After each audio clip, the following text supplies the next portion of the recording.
충만한 주 사랑으로 내 마음을 덮으소서. 주 나를 부르셨네.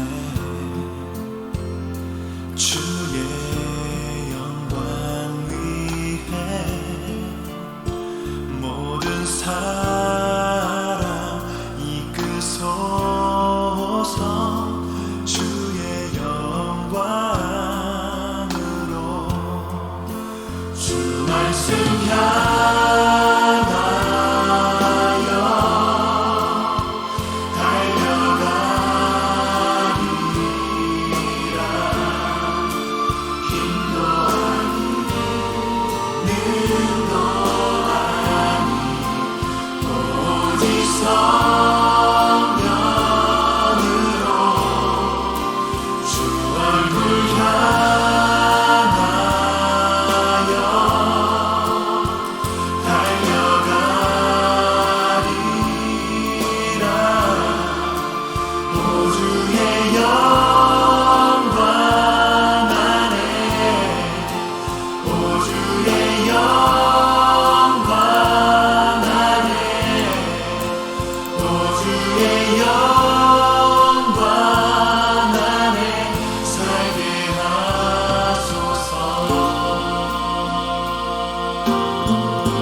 여러분 오늘 하루도 잘 지내셨습니까? 주말이라서 뭐 가족들 모이고 그러셨어요? 그런데도 이 시간에 이렇게 들어와 주신 여러분들을 주님의 이름으로 환영합니다. 아침엔 기도, 저녁엔 성경. 이 구도를 이해하시겠죠? 기도가 뭐예요? 기도가 대하면 우리가 하나님께 드리는 말이 기도죠. 그 다음에 성경은 하나님이 우리에게 주시는 말씀. 그래서 기도는 우리가 하나님께 하는 이야기, 성경은 하나님이 우리에게 주시는 말씀. 예. 그래서 아침과 저녁 이 구도를 가지고 있는 거예요. 놀랬죠? 이렇게 깊은 뜻이 있는 거야. 그래서 의도는 그러면 전체적인 그림이 뭐예요? 우리는 매일 아침 저녁 해서 이 하나님과 대화하고 교제하면서 동행하는 삶을 살아간다. 예. 이렇게 깊은 뜻이 있는 줄 몰랐지? 그래서 이렇게 하시면 좋을 것 같아요. 아침에는 우리가 그날 하루의 일을 주님께 기도로 맡겨드리고, 저녁에는 이제 우리가 다시 오늘 하루의 일을 돌아보면서 우리에게 주시는 하나님의 말씀을 듣고 그러면 좋을 것 같습니다. 그리고 해보니까 그 아침 기도가 제가 제일 많이 나왔을 때가 22분인가 이렇게 돼. 22명. 근데 지금 이거는 제일 적게 나와도 40명 가까이 돼. 그래서 지금 고민 중이에요. 이게 코로나가 끝나도 대면으로 할지 계속 이 비대면으로 하는 게 좋은지. 주교님도 그 얘기 하더라고. 금년에 10년 할애를 줌으로 했는데 모여라 그러고 경품 주고 할 때보다 더 많이 들어왔더래. 그러니까 오고 가고 하는 거리라든가 이런 것 때문에 거리, 시간 이런 부담 때문에 막상 실제로 가는 건 좀 어렵고 줌으로 하는 거는 쉽게 접근할 수 있는 것 같아요. 그리고 또 편한 게 복지 않는 크게 신경 안 써도 돼. 여기 보이는 부분만 딱 신경 쓰면 되니까. 또는 뭐 좀 허름하고 그래도 조금 조명만 흐릿하게 하면 잘 안 표시가 안 나. 근데 대면 할 때는 잘 차려입고 가도 뭐 만나가지고 옷이 왜 이래는 등 뭐 멋 좀 부리려는 등. 내 딴에는 나름대로 멋을 부린 건데 거기다 대고선 이제 너도 나이가 참만큼 찼으니까 멋 좀 부려라 뭐 맥바지죠. 근데 줌은 그런 게 없어. 설령 뭐 보여도 왜 머리 모양이 그 모양이냐 뭐 이렇게 하고 싶어도 줌에서 그런 말 못 하잖아. 이게 또 그런 장점이 있더라고요. 그래서 지금 저는 고민 중입니다. 근데 이제 이게 어쩌면 실제적으로 더 많은 사람이 들어올 수 있고 쉽게 접근할 수 있고 하는 장점이 있더라고요. 근데 이제 하는 고민은 제가 이걸 보고는 아직도 해야 할 말 잘못했다가 너무너무 많아요. 그래서 이제 이게 사실 좀 퀄리티가 높고 뭐 들을만 하고 볼만 하고 이래야 더 많은 사람들이 들어오고 선교용으로도 쓰이고 그러는 건데, 제가 봐도 지금 한 60% 그냥 그나마 아침 저녁으로 올린다 여기에 의미를 두고 있어요. 출석 체크한다라는 의미 이상 아직은 너무 불만스럽습니다. 여러분도 그러시죠? 근데 제가 원래 실력이 이 정도 되는 사람이 아니야. 근데 이거 너무 노트북 너무 사람 얼굴을 봐야 이게 좀 뭐 그 직접 대면을 하면 수달 떨고 뭐 너스레를 떨고 막 그래도 이게 먹히는데 이거 앞에선 그러면 이게 저랑 공명이 안 되는 분은 저거 빨리 진도 나가지고 왜 저렇게 시간 잡아먹고 있어 이러고 있을 거라고요. 근데 대면에서도 그럴 수 있는데 그런 사람이 있으면 또 이렇게 풀어주고 그렇게 갈 수가 있잖아요. 회복하고 뭐 만회할 수가 있는데 이 온라인 비대면은 그게 안 돼요. 그리고 현재 지금 이게 사람들에게 먹히고 있는지 안 먹히고 있는지 반응도 할 수가 없으니까 지금 알아듣고 있는지 못 알아듣고 있는지 이것도 파악이 안 되고 그래서 이게 훨씬 시간도 물론 이게 많이 들죠. 원고 작성해야 되고 녹화해야 되지 또 올려야 되지 여러 가지 절차가 있긴 있는데 뭐 일단이 있는 것 같아요. 고민 중입니다. 여러분들 뭐 의견 있으면 의견 주시면 좋을 것 같아요. 자, 오늘 진도 나가겠습니다.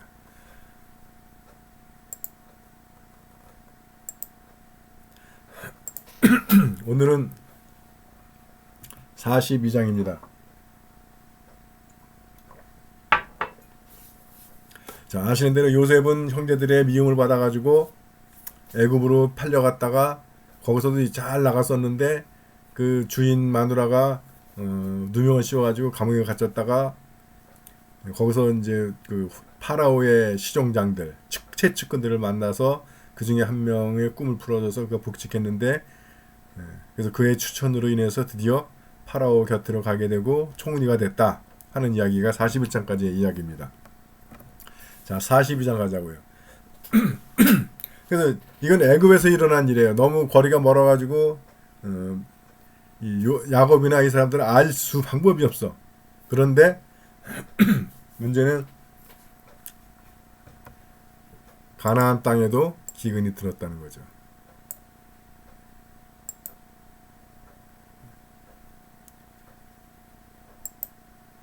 그래서 우리가 코로나 사태도 경험하면서 느끼는 거지만 나하고는 상관이 없는 일이라고 생각을 했어요. 아주 먼 이야기인 것 같고. 근데 의외로 이게 아주 가까이 있는 일이에요. 1년 넘어서 이제 2년째 접어들으니까 우리 주위에도 막 터지기 시작을 하는 거야. 지금 이 기간은 7년입니다. 그러니까 모든 것은 연관되어 있는 거예요. 그래서 우리가 착각하는 게 나만 괜찮으면 되지 나만 아니면 되지 하고 착각하기 쉬운데 연관되어 있습니다. 그래서 우리가 하나님의 공의, 하나님의 나라 이것을 위해서 우리가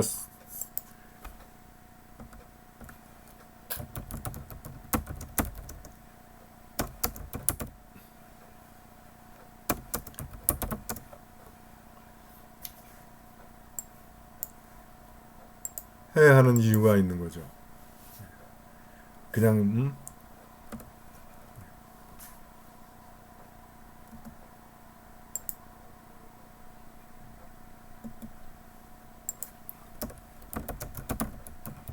내 한 몸 잘 먹고 잘 사는 거로 끝나지 않는다는 거예요.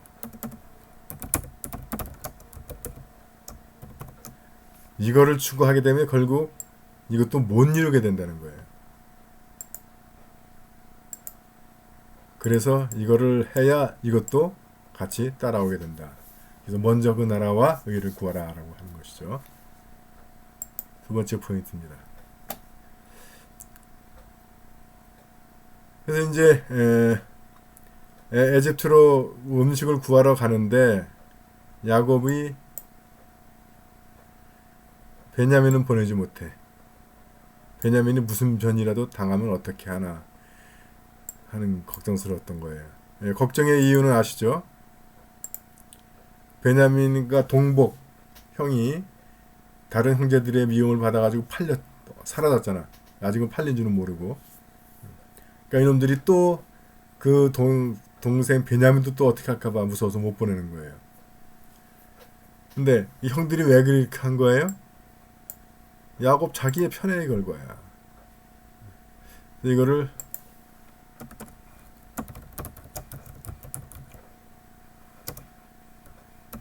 어떤 분들은 이걸 이렇게 분리하더라고요.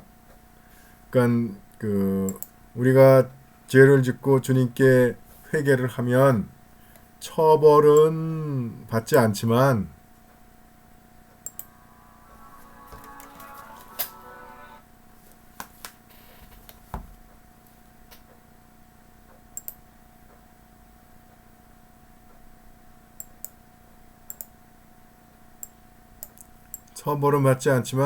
그 죄의 결과는 따른다는 거죠.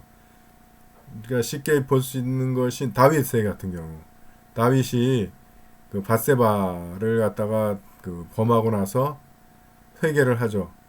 그래서 하나님이 용서하지만 그 결과로 태어난 아이는 죽습니다. 또 한번 인구조사 했다가 또 하나님이 진노를 사죠. 그래서 다윗이 회개하니까 하나님 용서하시지만 그로 인해서 전염병이 퍼져가지고 사람들이 한 3분의 1이 죽죠. 이 죄의 결과라는 겁니다. 그래서 죄가 무서워. 처벌만 면했다고 끝나는 게 아니라는 거예요. 그 결과에 대한 책임을 져야 되는 거지. 그게 이제 앞으로 볼 이야기 요셉의 열 형제죠. 열 형제들이 겪는 일입니다. 보시죠. 그래서 이제 이들이 애굽으로 쌀을 사러 쌀이 아니지 양식을 사러 갔어요. 그때 이미 요셉은 그 땅의 통치자가 되어 있었다.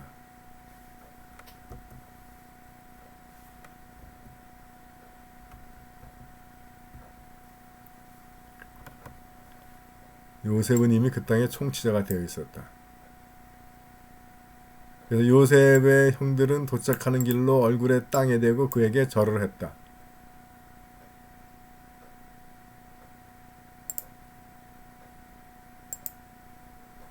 그건 꿈대로 됐죠. 꿈은 이루어진다. 근데 그 과정이 너무 요셉 개인으로서는 고통스러웠죠. 힘들고 어렵고. 근데 결국 우리가 꿈은 이루어진다는 것이 그런 과정을 거쳐야 된다는 거예요. 그냥 저절로 되는 일이 아니다라고 하는 거죠. 자, 그래서 이제 저는 이걸 가르쳐 요셉의 소심한 복수 이렇게 이제 이름을 붙여보는데 서로들 수근거리면서 뭐라고 하냐면 우리가 동생에게 그 짓을 하고 어떻게 벌을 면할 수 있겠니? 자기들도 이게 못할 짓이라는 거 아는 거예요. 가슴 아프게 애원하는 것을 보면서도 못했는데 그 때문에 우리가 이런 공경에 빠진 거야. 그죠? 그러니까 죄인지 모르고 짓는 경우는 거의 없는 것 같아. 알면서 해요. 알면서. 자, 그리고 중요한 건 이놈들도 딱 지들이 공경에 딱 처니까 나오는 말이 바로 이거야. 죄 짓고 자유로울 수 없는 거야 이게.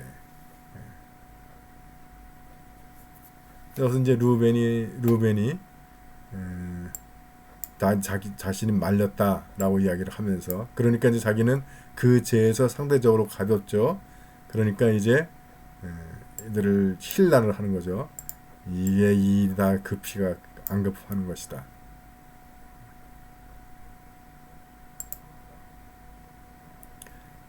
그 말을 듣자 요셉이 이제 그 쌓인 서름이 터지는 거죠. 그리고 와서 시므온을 불러내서 그들이 보는 앞에서 묵습니다. 왜 시므온일까? 원래는 루벤을 잡으려고 그러는데 루벤이 장남이니까. 근데 여기서 루벤이 그 얘기를 하는 거예요. 나는 말렸다 장자로서. 그러니까 둘째가 시므온이거든. 그래서 시므온을 잡는 것 같습니다. 그러면 루벤 형은 그래도 나를 살리려고 노력했는데 이제 루벤이 일보러 나간 사이에 이제 자기를 팔아넘긴 거 아니에요? 다른 형제들이.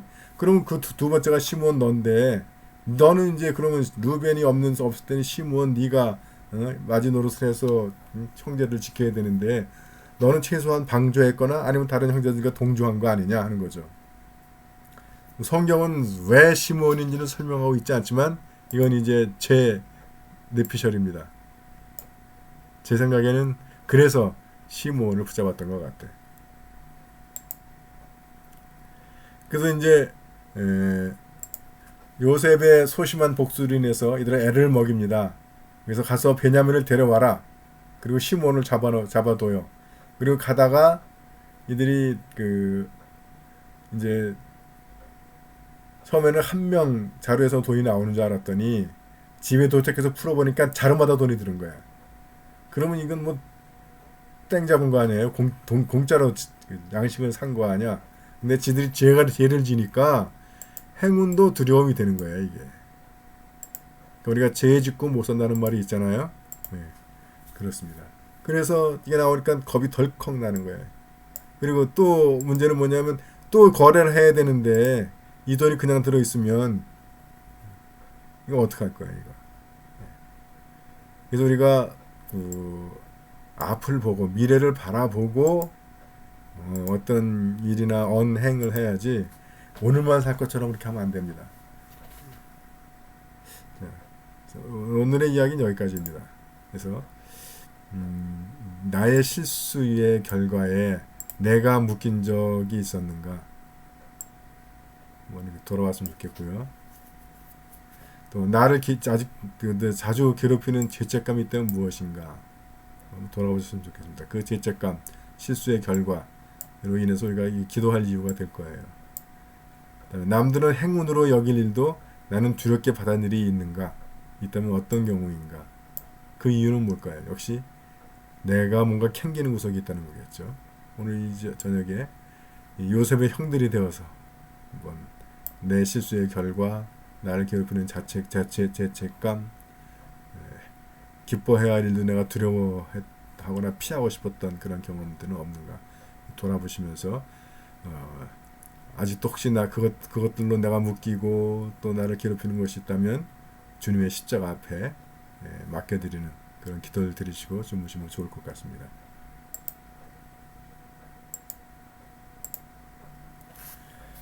예, 여러분들 수고하셨고요. 오늘 주님과 함께 편안한 밤 맞이하시기 바랍니다. 안녕. 요거 해야지. 사랑합니다.